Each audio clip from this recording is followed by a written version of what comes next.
God's people would have missed this provision if they didn't go outside to collect the manna. If they had been sitting in their tent with their IKEA of the Israelites kitchen table, and they're just like, man, we're super hungry, we're starving, we don't have anything to eat, and God's like, good news, I'm going to make bread rain from heaven, it'll be on the ground outside, and on the outside of their tent, there's bread on the ground, and they're sitting inside like, man, I'm hungry. They had to have eyes to go witness what God had promised.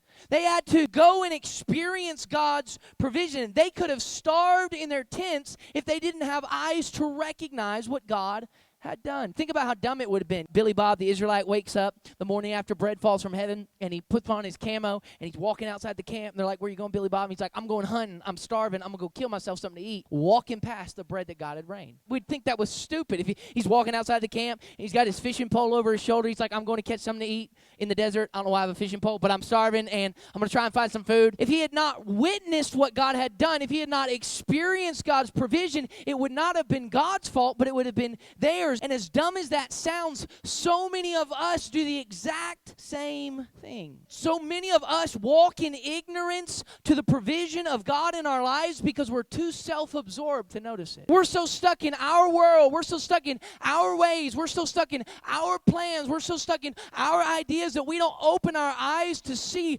all the ways that God has provided for us. We got to get our head up. We got to get our eyes open. We've got to pray that God will help us to see the ways that He's provided for us.